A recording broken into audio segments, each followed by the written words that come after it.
Hello, my name is Eric and I'm doing another one of my photography vlogs called One Body, One Lens, One Roll, One Day. And here I am here at Hubbard Valley Park in north side of Seville. So there's lots of paths to walk. There's a lake over there. I was here when I shot the black and white with the orange filter. So this is my second time back here. Today's camera, guess what? It's another N70. This is actually one I got with a different collection than the previous ones. This one actually does have a date back on it, but the battery's pretty much dead and corroded in there, so I can't get the date back to work, even if I wanted to, but I'd probably turn it off. This one did have a very sticky door, and I did a video on how to remove that sticky stuff. It's basically with hand sanitizer and a paper towel, and if you watch that video you can see how to get rid of the stickies, but it's not sticky anymore. And so that's the camera, the N70 date back. Today's lens is a Vivitar Series 1's at 90mm 2.5 macro. Now this is a true macro lens versus some of the shift macros that I've used in the past. This one can actually do a 1-to-1 reproduction ratio, which would be similar, if not maybe a little better than the reversing ring episode that I did a couple episodes ago. We'll kind of find out. But the nice thing is I can use this like a 90mm portrait lens. I'm not shooting any people today, but I could use this as a standard short telephoto as well as the macro. Today's film, I'm kind of going off the reservation. It's a roll of slide film. So I haven't done too many of these yet, just because slide film is relatively expensive. This is a roll of, I'm going to assume expired because I haven't seen this stuff in a couple of years, of Ektachrome 160T. Now what that T stands for is it's tungsten balanced, where normal color film and slide film is daylight balanced at about 5,000 to 5,200 Kelvin, for those of you that know what a Kelvin scale is. This is balanced at about 3,200, which basically is going to be very, very warm. So this nice warm July morning should be even more warm to maybe even have a yellow cast to it. All right, I'm going to load it up and then we'll get to shooting. Be right back. Okay, so she's all loaded up, and I am overwriting the ISO because I'm assuming this is 20-year-old film. Now slides can't handle over and under exposure as well as maybe print film can, so I'm still hoping I get some good results. But I am pulling it back to ISO 50, which is about a stop and a half. We go 160 to 80 to about 50, maybe a stop and 2/3.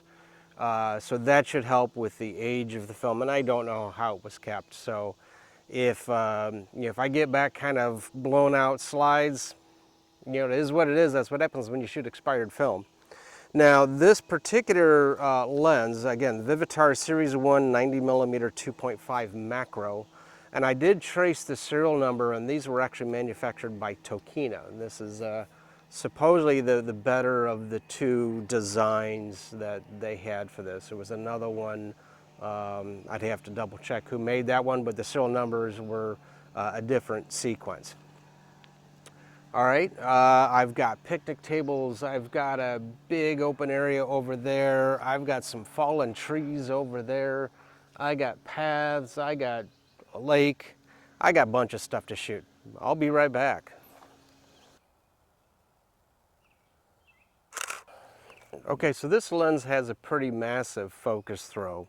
It goes, I mean, almost like 80%, 90% around. It starts here and kind of goes almost all the way around.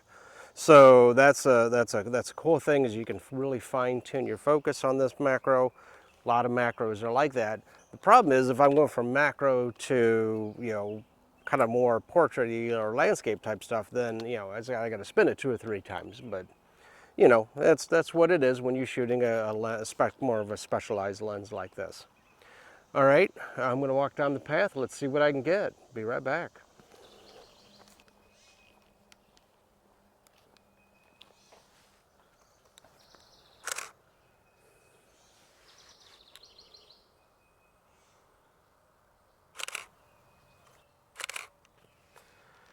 All right, well, in the shade of some trees, I'm only getting about a 20th of a second because I pulled my film back because I don't know the age.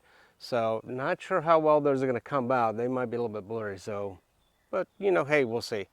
All right, let me keep going down the path. So a good rule of composition that you should probably follow is leading lines. And what leading lines is basically something's drawing you to a particular section of the photo. And this path would be considered one because it's kind of leading you, you know, it's kind of drawing you to the off-center path in the canopy.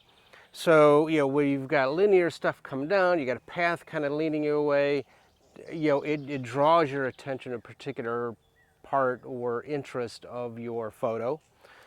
This would be the fact that the path kind of goes off and keeps going. So keep an eye on that type of stuff. A couple other rules of composition. There's rule of thirds. Basically take your photo, flip it into a tic-tac-toe pattern. Important stuff kind of being on one of those lines. Really important stuff theoretically should be in one of those junction points where the lines intersect. Typically, you may not want to bullseye your subject. Now, rules can be broken. Rules are made to be broken. But with photography, the difference between maybe a snapshot and an actual very nice photo would be if you're going to break one of those rules of composition, only break one at a time. So typically, you wouldn't level your horizon, make it up, make it down. Sure, you can level it, but have something else of interest because it's no longer on the rule of thirds. Leading lines, cool. But if I want to do a path down the center, guess what? That's still a leading line. You could, you know, don't bullseye your subject, but if you do, have something else of interest. Otherwise, it kind of looks more snapshotty versus kind of more, you know, creative. All right, I'm going to go down the path a little bit. Let's see what else I can come up with. Okay, this camera does have a pop-up flash on it doing kind of more landscapey stuff. It's not going to be useful at all. And in the canopy of the trees, I am getting some lower shutter speeds that maybe I can't handhold. Maybe I should have brought my monopod or tripod, but you know, I didn't. However, if I were to use the flash with the macro and I'm only that far away, two things might happen. One, this is not a D-series lens, this is a D-series body, so the lens is not talking to the flash on how far you are focusing. It's just going to go out and try to sense how much flash is coming back. Not as accurate, you can get some blowout. You know, that is what it is when you're using old manual focus lenses on autofocus or newer tech bodies. The other thing is, if this flash is not raised high enough, I actually might get a shadow of the barrel of the lens, especially when I'm all the way out. It might catch a shadow on my photo. Sometimes with lens hoods, the flash doesn't clear a lens hood. So if you're getting photos back with shadows or looks like a hump that kind of disappears at different focal lengths, chances are that your pop-up flash is either hitting the barrel of the lens and you're too close, or your lens hood's causing that. All right, it looks like a big, giant, like sledding hill. For those of you that do that, did that plenty of times in my youth. Not sure I could do it now. Couple birds out there. This lens is not long enough to grab them. I tried to get some that were kind of close before over in the picnic area. Maybe they came out, I don't know. But that's half the fun of shooting film. You're not sure what you're gonna get till you get them back. Let's go down that path some more and let's see what I can get. Now, if you're out hiking in parks and stuff like that and you're doing your own photography, be aware there's gonna be other people floating around, a couple of walkers, dog walkers and stuff like that. Let them walk by, you know, don't say, hey, you're getting in my shot. Don't be rude. Just let them do their thing and you can keep shooting. All right, be right back.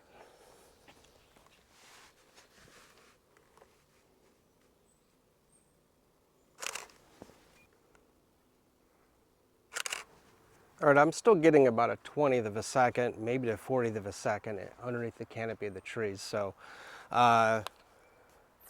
since I didn't bring my tripod with me or my camera's tripod with me, you know, you can find natural tripods just about everywhere. You can put your elbows on fences, lean against a tree, brace the camera against a tree or a rock. You definitely put it on the ground if you want, but there's natural tripods you can find to kind of help brace you. I'm going to get a couple more shots this direction. Be right back.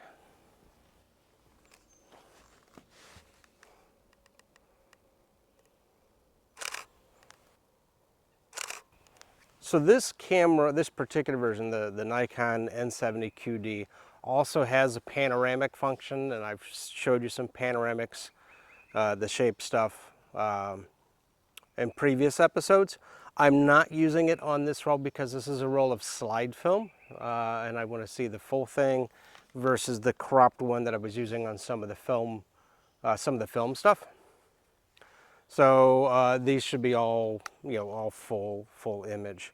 I'm on shot 29 out of a roll of 36, so that's about 7-8 more photos, depending if I get an extra one or two. 7 if I get exact, maybe 8 if I get a bonus one. And I'm going to head up that path that way a little bit. Be right back.